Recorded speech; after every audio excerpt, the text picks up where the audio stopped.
የጄኔራሎቹ ኩብለላና አንዋጋም ማለት የዋት ጄኔራሎች ከዱ አዋጊዎቹ ከነትጥቃቸውና ታጣቂዎቻቸው ኮበለሉ የሚለው ዜና መሰማት የጀመረው የዋት ከሁለት መከፈልን ተከትሎ ነው። ህዋት ለሁለት ከተከፈለ በኋላ አንደኛው የዋት ኃይልና ሌላው ወሳኝ አዲስ የትግራይ ትውልድን የያዘ የለውጥ ነው የተባለ ኃይል ህዋትን መልሶ ታግሏል ወይንም እየታገለ ነው። ከነዚያ መካከል የትግራይ ሰላም ኃይላት ዋነኞቹ ናቸው። የቀድሞ የትግራይ ክልል ጊዜያዊ አስተዳደር ፕሬዝዳንትና የአሁኑ የጠቅላይ ሚኒስትር አብይ አህመድ የምስራቅ አፍሪካ ጉዳዮች አማካሪ ሚኒስትር አቶ ጌታቸው ረዳን ጨምሮ ሌሎች የቀድሞ የዋት ቁልፍ አመራሮች በደብረጽዮን ገብረ ሚካኤል የሚመራው የዋት ክንፍ እነርሱ ኋላ ቀር ሲሉ የሚጠሩት ኃይል በአዲስ ትውልድ በአዲስ አስተሳሰብ መተካት አለበት በሚል ንቅናቄ ወጣቱ ወደ ጦርነት እንዳይገባ ይመክራሉ።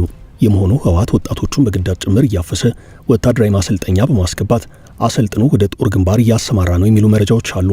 እንደ መረጃው በአሁኑ ሰዓት የትግራይ ፖሊስ ኮሚሽን ከአዛዥ እስከ ፖሊሶች በ3 ዙር ወደ ግንባር ለመላክ ውሳኔ ተላልፏል። የዘመቻ ማዕቀሩ ባወጣው ዕቅድ መሰረት 1 2 3 ብሎ ባስቀመጠው ምድብ ስር አዲስ ኃይል ወደ ግንባር እየተሰማራ ነው።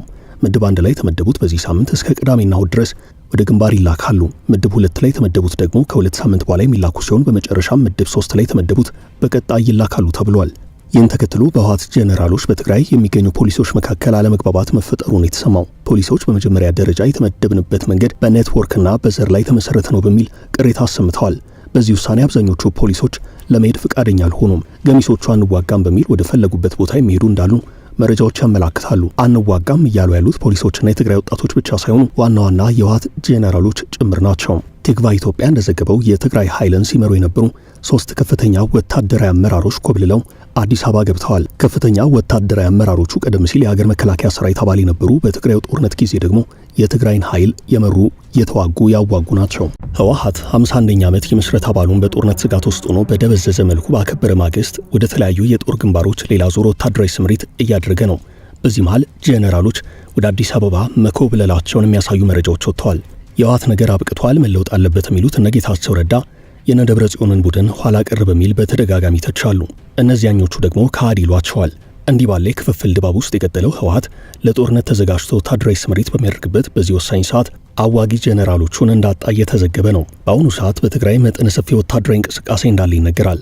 ውጥረቱ ከህወሓት ወታደራዊ ስምሪትና ወታደራዊ አፈሳ በተጨማሪ የጄኔራሎች ኩብለላና ህወሓትን ያካተተው የኤርትራ ጦርነት ሊቀሰቀስ ነው ከሚለው የስጋት ሪፖርት ጋር የተያዘ ነው። የጦርነቱ ስጋት መጨመር በሰሜን ኢትዮጵያ አዲስ ጦርነት ሊቀሰቀስ ነው የሚለው ስጋት ዓለም አቀፍ ከሆነ ቆይቷል። ህወሓት ከኤርትራ መንግስት ጋር ጽምዶም በመፍጠር የኤርትራ ጦር ወደ ትግራይ እንዲገባ በማድረግ የጋራ ወታደራዊ ዕቅድና ስምሪት እስከ መፈጸም ደርሷል። የፌዴራሉ መንግስት መከላከያ ሰራዊትን ወደ ትግራይ አቅጣጫ ማስጠጋቱን ተከትሎ በርካታ ዓለም አቀፍ ብዙሃን መገናኛዎች ጉዳዩን በስጋትነት ተንትነውታል። ይህ ወታደራዊ ጥምረት በየትኛውም ሰዓት ወደ ጦርነት ሊያመራ እንደሚችል የብዙዎች ግምት ነው። ባለፉት ጥቂት ሳምንታት በኢትዮጵያና በኤርትራ መካከል ያለው ዲፕሎማሲያዊ ግንኙነት እየሻከረ መጥቶ ወደ ወታደራዊ ፍጥጫ መሸጋገሩ በአፍሪካ ቀንድ ከፍተኛ የጦርነት ስጋት መፈጠሩ እየተዘገበ ነው። ሰሞኑን በተከታታይ የወጡ ዘገባዎች እንደሚያመላክቱት የኢትዮጵያ መከላከያ ሰራዊት ታንኮችን፣ የረጅም ርቀት ተተኳሽ መሳሪያዎችን ጨምሮ ወደ ሰሜኑ የሀገሪቱ ክፍል ከባባድ የጦር መሳሪያዎችን አንቀሳቅሷል። በተመሳሳይ የኤርትራ ጦር በድንበር አካባቢዎች ያለውን የሰው ኃይል ቁጥር እየጨመረና የመከላከያ ምሽጎችን እያጠናከረ ነው።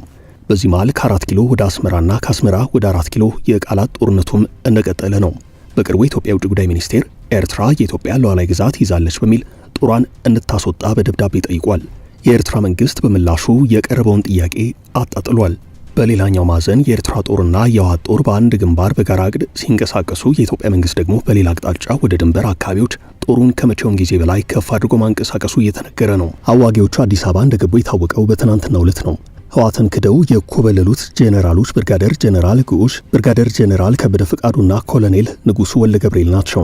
በጄኔራል ግዑሽ ገብረ ጥር 9 ቀን 2018 ዓ.ም በትግራይ በቁጥጥር ስር ውለው ጥር 25 ቀን በዋስ ተለቀው ጉዳያቸውን በውጭ ሆነው ሲከታተሉ ነበርም። ህወሓት በዚህ ሰዓት ገጥሞታል ከሚባለው ፈተና አንደኛው ሰራዊቱ ራሱ ህወሓትና ጊዜያዊ አስተዳደሩ አለመግባባት ውስጥ መቆየታቸው ነው። የህወሓት አንጋፋና ከፍተኛ አመራሮች ለሁለት ተከፍለው አንዳቸው በሌላኛቸው ላይ ከፍተኛ ትችትና ዘለፋ ያሰማሉ። በነ ደብረጽዮን ገብረ ሚካኤል የሚመራው የህወሓት ክንፍ ከእርሱ በተቃራኒ ቆሙትን በካሃዲነት ይፈርጃል። ከድርጅቱ የምስረታ በዓል መታሰቢያ ጋር ተያይዞ ሊቀመንበሩ ደብረጽዮን ገብረ ሚካኤል የፌዴራሉ መንግስት ያለውን አቅም አሰባስቦ ለጦርነት እየተዘጋጀ ስለሆነ ህልውናችንን ጥሶ ለሚመጣ እንመክታለን፣ ለከባድ ትግል መዘጋጀት አለብን ብለዋል። የጊዜያዊ አስተዳደሩ ፕሬዝዳንት ሌተናል ጄኔራል ታደሰ ወረደ ደግሞ እያንዣበበ ያለውን የጦርነት ደመና የመጨረሻ የሰላም አማራጮች ተጠቅመን እናስቀረዋለን፣ ሰላም ፈላጊ ነን ማለት ግን ራሳችንን የመከላከል ፍላጎት የለንም ማለት አይደለም ብለዋል። የጄኔራሎች ኩብለላ ወሬ የተሰማበት ህወሓት ለጦርነት ዝግጅት እያደረገ የሚገኘው ከኤርትራና ከግብጽ ጋር በመተባበር ነው። በሱዳን ጦር በመደገፍም ስለሆነ ያን ያህል ወደ ኋላ የሚያስቀረው ወይንም ከባድ ችግር ላይ የሚጥለው አይደለም ይላሉ አስተያየት ሰጪዎች። የውጥረቱን ደረጃ ያሳየው ዓለም አቀፋዊ ሪፖርት በሰሜን ኢትዮጵያ ከታየው አዲስ ውጥረት ጋር ተያይዞ የስጋት ሪፖርቶች በየጊዜው ይወጣሉ። ኢንተርናሽናል ክራይሲስ ግሩፕ ደግሞ አንደኛው ነው።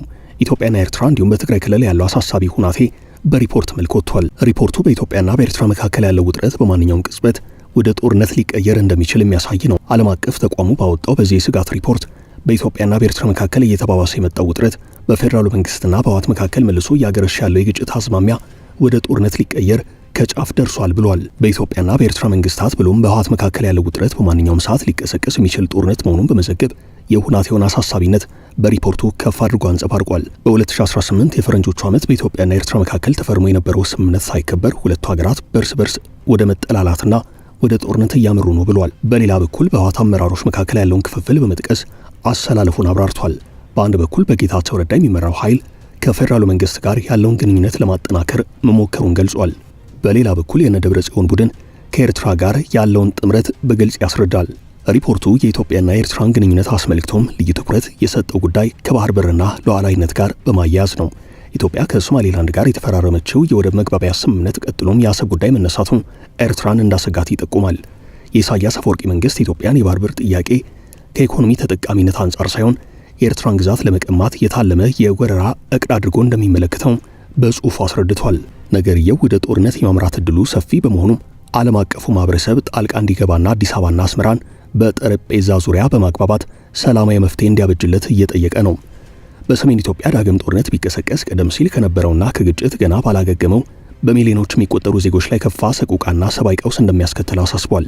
ይህ ስጋት በጦር ሜዳ ብቻ የሚወሰን ሳይሆን ኢትዮጵያ ከዓለም አቀፉ የገንዘብ ድርጅት IMF ጋር የጀመረችውን የኢኮኖሚ ማሻሻያ መርሃ ግብር አደጋ ላይ የሚጥል እንደሆነም ሪፖርቱ አመላክቷል። ይህ ሪፖርት በቀረበበት በዚህ ሰዓት የኤርትራና የህወሓት ወታደራዊ ስምሪት መቀጠሉን የሚያሳዩ መረጃዎች አሉ።